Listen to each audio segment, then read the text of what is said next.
예수님께서 바닷가에서 배에 앉으시고 군중들은 예수님을 향해서 바닷가에 선 그런 상태에서 베푸신 천국의 비유의 두 번째 부분입니다. 지난번에 첫 번째 비유와 상당히 비슷한 것들도 있지만 그 의미하는 내용은 전혀 다릅니다. 씨를 뿌리는 밭의 비유에서는 씨가 떨어지는 곳이 의미하는 것은 각자의 마음이었지만 여기서는 바로 세상을 의미하고 지난번의 씨앗은 복음이었다면 오늘 본문에 비유하는 씨앗은 하나님의 자녀와 원수 마귀라는 상징을 가지고 있습니다. 앞의 비유는 씨가 떨어지는 밭이 문제였다면 여기서는 같은 밭에 떨어진 씨앗이 문제가 되고 있습니다. 우리는 창세기 8장 22절에 노아의 홍수가 있은 후에 하나님께서 주신 약속이 있습니다. 땅이 있을 동안에는 심음과 거둠과 추위와 더위와 여름과 겨울과 낮과 밤이 쉬지 아니하리라 했는데 사실 이 비유는 농사를 경험해 본 사람들에게는 가장 친근하고 일반적인 익숙한 내용입니다. 저는 어려서 보리 농사를 짓는 것도 봐왔고 벼농사를 짓는 것도 봐왔습니다. 그래서 보리밭에 나는 귀리, 귀보리라고도 하지요. 벼와 함께 자라는 피가 나는 것을 봤는데 언제나 보리밭의 귀리나 벼논의 피는 알곡인 보리나 벼보다도 훨씬 건강하게 더 잘 자라는 것을 보곤 했습니다. 이 내용이 그래서 가장 일반적이고 저에게는 익숙한 내용이라서 이해가 더 가까이 옵니다. 이렇게 가장 일반적인 일들을 통해서 주님께서는 가장 신령한 의미를 일깨워주고 계시다는 것 또한 주님의 가르침의 특징이지요. 이 역사 속에서 선과 악이 세상 끝까지 함께하고 있음을 비유하시는 말씀이시면서 하나님의 바친 교회 속에 좋은 씨앗과 함께 가라지가 자랄 수 있는 경계도 오늘 우리에게 주고 계시는 귀한 말씀입니다. 바울 사도는 고린도전서 3장 9절에서 우리는 하나님의 동역자들이요 너희는 하나님의 밭이요 하나님의 집이니라 그렇게 말함으로써 우리가 하나님의 밭이라고 그렇게 가르치고 있습니다. 이 천국 비유 중에서 예수님께서 직접 해설을 하신 비유 중에 한 내용이라는데도 역시 의미가 있습니다. 첫 번째 이 말씀에서 우리가 생각하고자 하는 것은 24절에서 25절 그리고 37절에서 39절 상반절에 주님께서 이 비유를 직접 해설하고 계신 내용인데요. 좋은 씨와 가라지의 출처를 주님께서 말씀해주고 계시는 것을 듣습니다. 예수께서 그들 앞에 또 비유를 베풀어 가라사대 천국은 좋은 씨를 제밭에 뿌린 사람과 같으니 사람들이 잘 때에 그 원수가 와서 곡식 가운데 가라지를 덧뿌리고 갔더니 대답하여 가라사대 좋은 씨를 뿌리는 이는 인자요 밭은 세상이요 좋은 씨는 천국의 아들들이요 가라지는 악한 자의 아들들이요 가라지를 심은 원수는 마귀요. 24절 25절 그리고 37절에서 39절 상반절을 읽을 수가 있습니다. 천국은 좋은 씨를 제밭에 뿌린 사람과 같으니 그렇게 말씀하고 있는데요. 하나님께서는 자신의 만드신 피조 세계에 언제나 좋은 것들만을 주셨습니다. 하나님께서 주신 것은 결코 속된 것이나 죄악된 것이나 인간에게 해가 되는 것들은 전혀 없습니다. 이 세상은 하나님의 지으신 바요 당연히 주님의 것입니다. 그래서 하나님께서 이 세상의 한 가지 한 가지를 지으실 때마다 하나님의 보시기에 좋았더라. 창세기 1장 4절, 10절, 12절, 18절, 21절, 25절 그렇게 기록이 되고 있고요. 그리고 최종적으로 자신의 형상을 닮은 사람을 만드심으로써 창조의 사역을 완성하시고 하나님이 그 지으신 모든 것을 보시니 보시기에 심히 좋았더라. 31절에 그렇게 확인해주고 계십니다. 좋은 씨를 제 밭에 뿌린 사람이라 했는데 좋은 씨를 자기 밭에 뿌린 사람이라고 했고 이를 해설하시기를 좋은 씨를 뿌리는 이는 인자라고 주님께서 직접 말씀하셨습니다. 세상에 존재하는 모든 좋은 것들은 하나님께서 주신 것이라면 세상에 존재하는 모든 인간을 괴롭히고 악한 것들은 바로 어둠의 세력으로부터 뿌려졌다고 하는 사실을 확인할 수가 있는 것이죠. 하나님은 에덴을 창설하시고 그 동산 이름 자체를 환희의 동산이라는 의미로 지으셨을 뿐만 아니라 생명과까지 풍성히 두셔서 마음껏 그리고 영원히 기쁨과 환희를 누리도록 하셨습니다. 선악을 알게 하는 나무는 사실 창조주와 피조물과의 간격일 뿐 그런 복된 동산에 악한 씨가 뿌려지게 되는 내용이 창세기 3장에 나타나는 내용인데요. 에덴에서부터 적어도 하와의 마음에 사탄의 악한 씨가 뿌려지기까지는 이 땅에 좋은 것들 뿐이었습니다. 바로 사람들이 잘 때 그 원수가 와서 곡식 가운데 가라지를 덧뿌리고 갔더니 25절에 라는 내용을 보는데요. 특히 주님께서 해설하시는 내용에서 이를 더욱 분명히 하고 계십니다. 밭은 세상이요 좋은 씨는 천국의 아들들이요 가라지는 악한 자의 아들들이요 가라지를 심은 원수는 마귀요. 이 38절 39절 상반절에 그렇습니다. 하나님은 세상에 좋은 것 주시려고 하시지만 언제나 어둠의 세력은 틈을 타서 가라지를 심는 악한 짓을 세상에서 쉬지 않고 계속하고 있는 것입니다. 그렇기 때문에 우리는 좀 더 열심으로 생명의 씨앗을 뿌려야 합니다.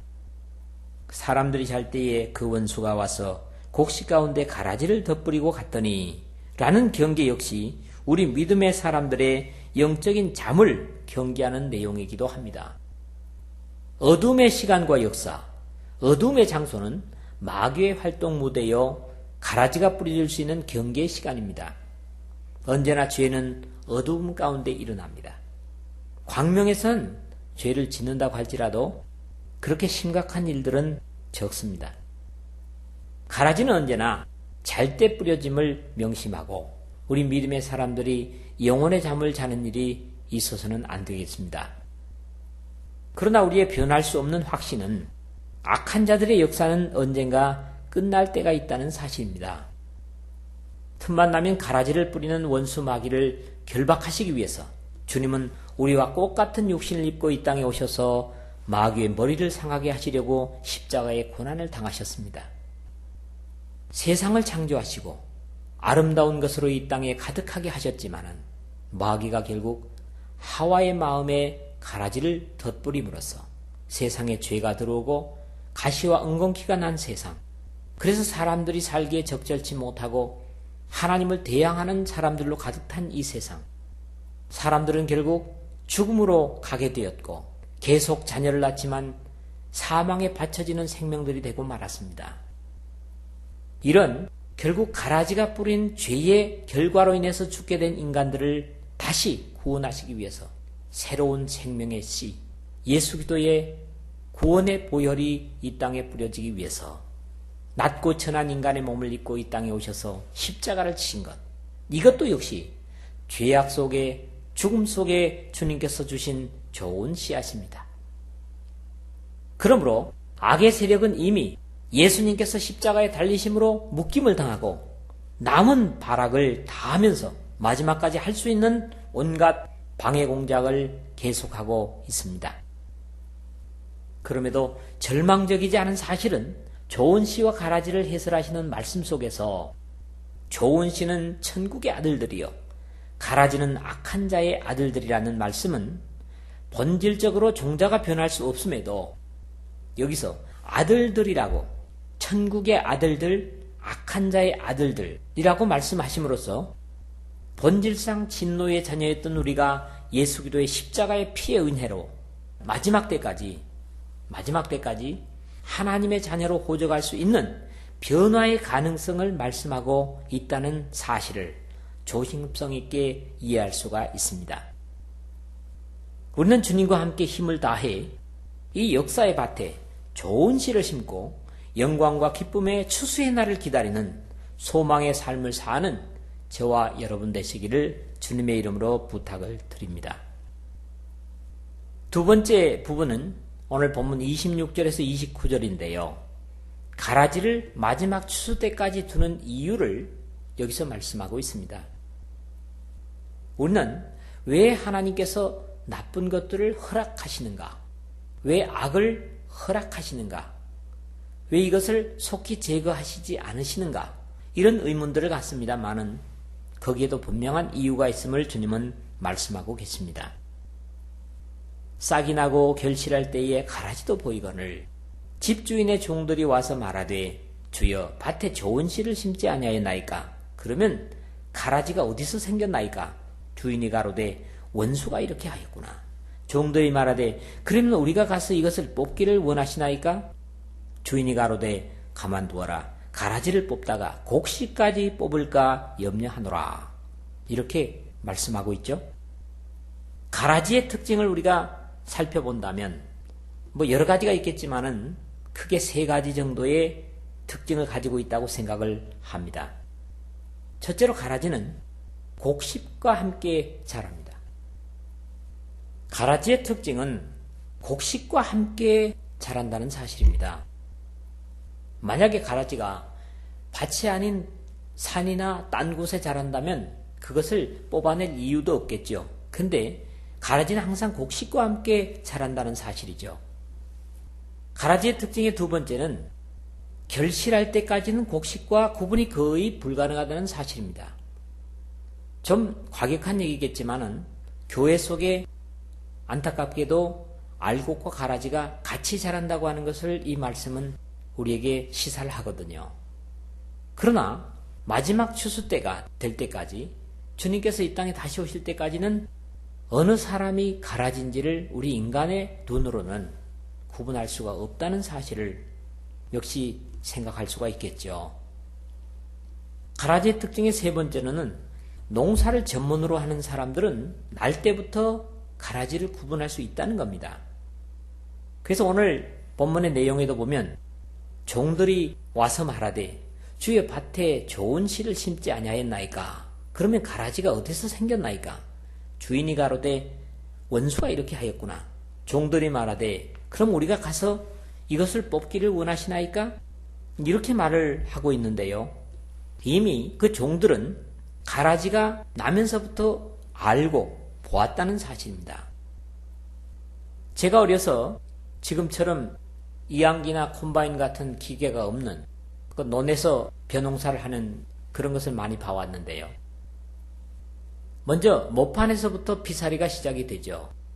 그런데 모판에 피살이를 하는데 벽실을 뿌려두면 반드시 그 사이에서 피가 난다고 하는 사실입니다. 피라고 하는 것은 우리 몸에서 나는 피가 아니고 곡식의 한 종류죠. 알갱이가 까만 그런 것이 피인데요. 이 모판에서 피를 갖다 뽑다 보면 전문가의 눈으로서는 그 피를 식별할 수가 있는데 보통 사람들은 이게 피 같고 저게 피 같은 그런 어떤 혼동을 가질 수 있거든요. 그러나 좀 더 익숙한 농사꾼들은 피가 어떤 것인가 이렇게 뽑아보면 뿌리에 벽씨가 달려있는 것은 그건 벼고요. 피는 그 뿌리에 까만 피 알갱이가 역시 따라 나오는 것을 보면 알 수가 있죠. 도회지에 살다가 시골에 농사를 도우러 왔던 그런 자녀들은 피살이 시켜놓으면 전부 벼를 뽑습니다. 그것은 거의 구분할 수가 없기 때문인데요. 그러나 농사를 하는 전문가들은 피인지 벼인지를 분명히 구분할 수가 있습니다. 그럼에도 불구하고 보리밭이나 벼논을 보면 가장 구체적으로 일반인들조차 모두 구분할 수 있는 차이는 바로 결실할 때, 즉 이삭이 나올 때입니다. 보리밭의 귀리나 벼논의 피는 곡식보다 반드시 키가 더 커서 귀리는 보리 이삭보다도 더 높이 이삭을 내고요. 피도 역시 벼 이삭보다도 훨씬 키가 크게 이삭이 나오는 것을 봅니다. 알곡과 가라지를 숨길 수 없는 이유는 바로 열매라는 사실을 또 한 번 확증해주고 있습니다. 그의 열매로 그들을 알지니 가시나무에서 포도를 또는 엉겅퀴에서 무화과를 따겠느냐. 이와 같이 좋은 나무마다 아름다운 열매를 맺고 못된 나무가 나쁜 열매를 맺나니 좋은 나무가 나쁜 열매를 맺을 수 없고 못된 나무가 아름다운 열매를 맺을 수 없느니라. 마태복음 7장 16절에 18절에 이미 주님께서 그렇게 말씀하신 바 있습니다. 그러므로 가라지는 절대로 알곡의 결실을 할 수 없고 알곡 역시 가라지의 결실을 할 수 없다고 하는 분명한 구분이 결실할 때라고 하는 것을 우리는 여기서 배우게 됩니다. 아무리 숨기려 해도 자연적으로 드러날 수밖에 없는 것은 그 열매가 실체를 폭로하고 만다는 사실입니다. 좋은 씨앗도 가라지도 여기에는 예외가 없습니다. 일반적인 농사법은 잡초를 뽑아주는 것이 농사일 중에 하나입니다. 또 하나 지나칠 수 없는 사실은 언제나 가라지가 곡식보다 더 왕성하게 자란다는 사실입니다. 요즘은 일손을 핑계로 주로 제초제를 사용하고 있는 것들이 환경적으로나 곡식에나 심각한 영향을 끼치고 있지만은 가라지를 뽑는 일은 결실할 때에는 사실 불가능한 것을 알아야 되는데 대개의 가라지의 뿌리들은 곡식의 뿌리와 얽혀 있어서 주님께서 비유로 주신 경계가 추수를 앞둔 시기에는 어렵다고 하는 그런 사실을 말씀하고 있습니다. 종들이 말하되 그러면 우리가 가서 이것을 뽑기를 원하시나이까? 이것은 비단 종들만의 이야기가 아닙니다. 하나님이 계시다면 이 세상에 악이 이렇게 우성하도록 왜 버려두시느냐? 그렇게 항의하는 사람들은 비단 세상 사람들뿐만 아니라 그리스도인들조차 하는 말들입니다. 그러나 오늘 주님께서는 이 일조차도 택한 백성들을 상하지 않도록 하기 위해서라는 사실을 말씀하고 계십니다. 역시 하나님은 사랑의 하나님이십니다. 주인이 가로되 가만두어라. 가라지를 뽑다가 곡식까지 뽑을까 염려하노라. 하나님의 사랑은 끝이 없으십니다.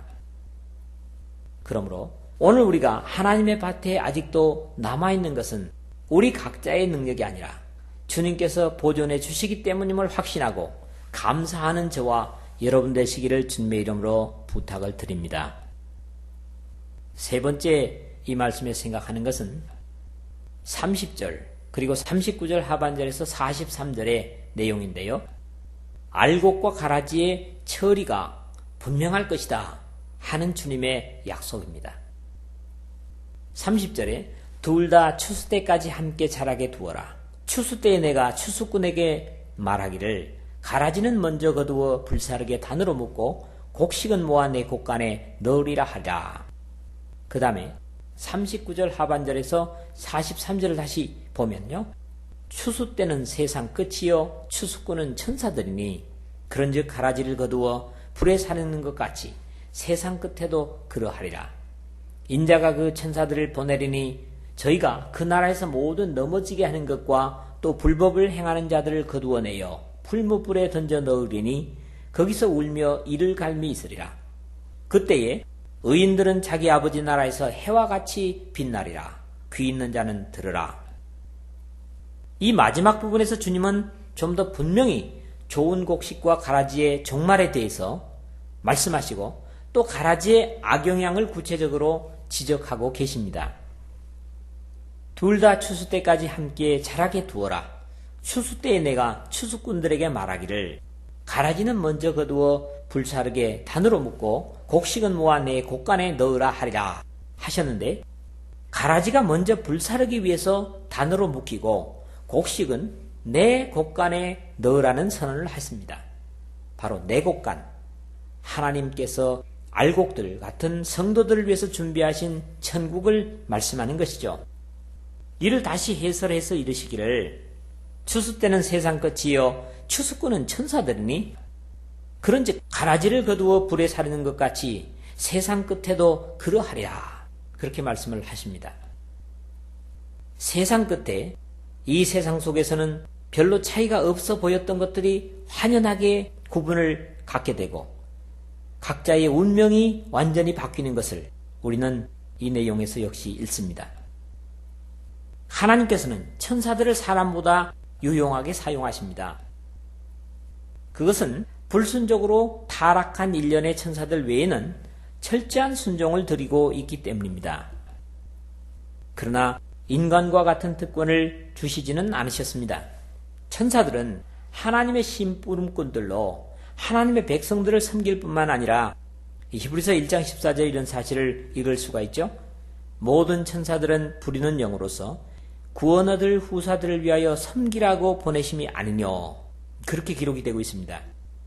이 역사의 마지막의 추수꾼으로 가라지 같은 어둠의 세력을 섬멸하는 심판의 도구로 하나님은 천사들을 쓰십니다. 오늘 하나님은 순종의 사람들을 천사들보다 유용하게 귀하게 쓰실 것입니다. 우리 모두가 유용한 하나님의 도구로 역할할 수 있기를 주님의 이름으로 부탁을 드립니다. 여기서 한 가지 분명한 사실을 말씀하고 계시는데 둘 다 추수 때까지 함께 자라게 두어라.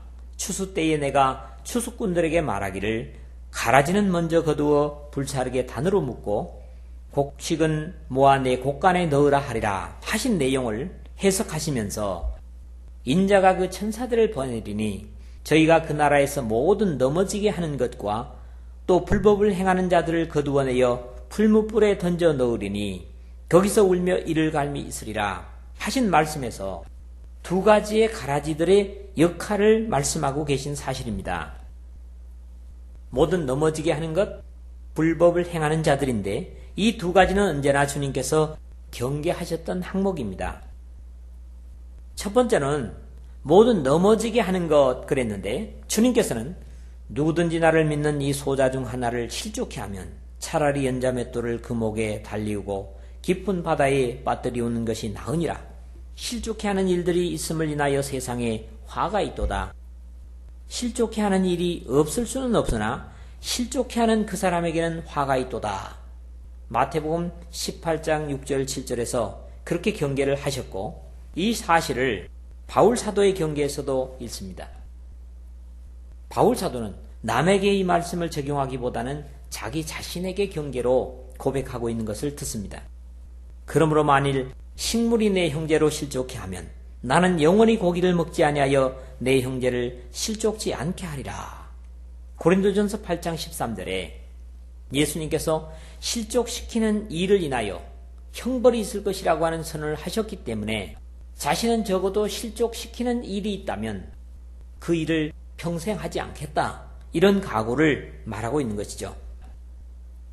우리가 형제 자매건 어린아이건 실족해 하는 일이 얼마나 두려운 것임을 이 비유에서도 지적하고 계신 것입니다.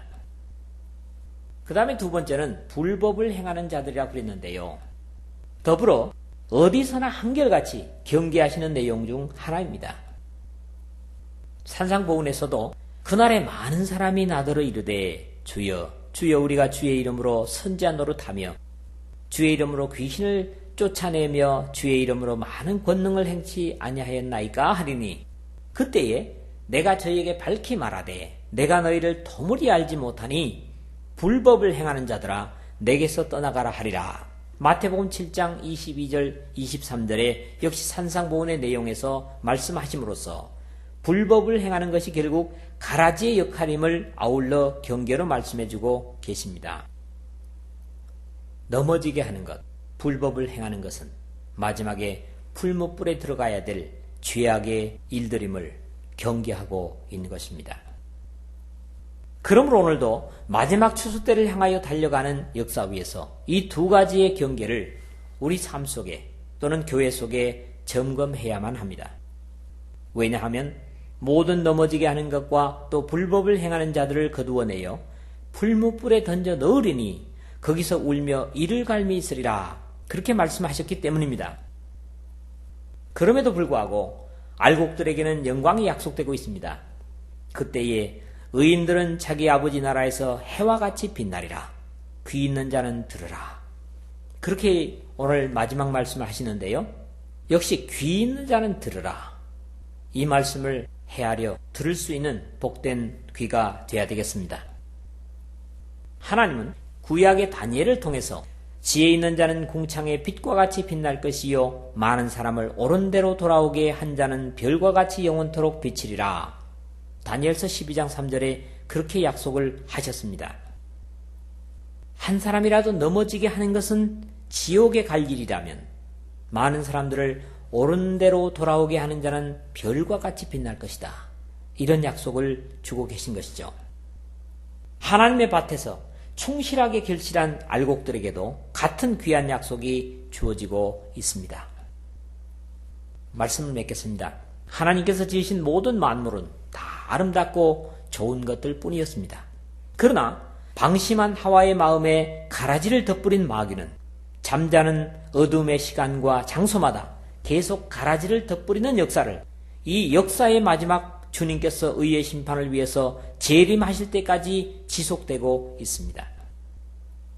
하나님께서는 이 마귀의 일을 멸하시기 위해서 독생자를 이 역사의 중심에 보내셔서 생명의 씨앗을 지속적으로 뿌리고 계십니다. 사도 요한은 자녀들아 아무도 너희를 미혹하지 못하게 하라. 의를 행하는 자는 그의 의로우심과 같이 의롭고 죄를 짓는 자는 마귀에게 속하나니 마귀는 처음부터 범죄함이니라. 하나님의 아들이 나타나신 것은 마귀의 일을 멸하려 하심이니라. 하나님께로서 난 자마다 죄를 짓지 아니하나니 이는 하나님의 씨가 그 속에 거하며 저도 범죄치 못하는 것은 하나님께로서 났습니다. 이러므로 하나님의 자녀들과 마귀의 자녀들이 나타나나니 무릇 의를 행치 아니하는 자나 또는 그 형제를 사랑치 아니하는 자는 하나님께 속하지 아니하니라. 요한일서 3장 7절에 10절에 그렇게 말함으로써 하나님의 씨로 인한 하나님의 자녀와 어둠에 속한 자들을 구별하고 있습니다. 특히 이 말씀에서 중요한 것은 하나님의 아들이 나타나신 것은 마귀의 일을 멸하려 하심이니라 그랬거든요. 지속적으로 이 역사 속에 가라지를 뿌리는 이 마귀의 일을 완전히 섬멸하기 위해서 예수님께서 이 땅에 오셨다는 사실을 가르쳐주고 있습니다. 하나님께서 이 세상에서 악을 제하실 수 있으신데도 악을 뿌리 뽑지 않은 이유는 역시 좋은 알곡들을 다칠까봐 아끼기 때문이라는 사실을 또한 말씀하고 계십니다. 그러므로 이 역사의 마지막까지 좋은 씨앗과 가라지는 함께 자라고 있다는 사실을 알아야만 합니다. 이런 이유에서 우리의 좋은 씨를 뿌리는 일에 더욱 열심이어야 함을 도전받습니다. 왜냐하면 가라지가 계속 뿌려지고 있다는 사실을 염려한다면 그보다 더 좋은 복음의 씨앗을 더 열심히 뿌려야 한다는 이유를 알게 되기 때문입니다. 주님께서는 추수 이후에 하나님의 완전한 의의 통치를 이사야를 통해서 증거하십니다. 이리와 어린 양이 함께 먹을 것이며 사자가 소처럼 짚을 먹을 것이며 뱀은 흙으로 식물을 삼을 것이니 나의 성산에서는 해함도 없겠고 상함도 없으리라. 여호와의 말이니라. 이사야 65장 25절에 말씀하십니다. 가라지로 인해서 넘어지게 하는 일, 불법을 행하는 일들이 이 역사 속에서는 계속 있을 수 있지만 하나님의 알곡, 성도들이 들어갈 하나님의 곳간에는 해함도 상함도 없을 것이다. 그런 약속을 주고 계시는 것입니다. 좋은 알곡과 가라지의 결국은 분명히 다름을 알고 추수 때가 다가오는 이 역사의 밭에서 우리 좋은 알곡을 키워서 또 뿌려서 하나님의 곳간에 추수되는 저와 여러분 되시기를 주님의 복되신 이름으로 부탁을 드립니다.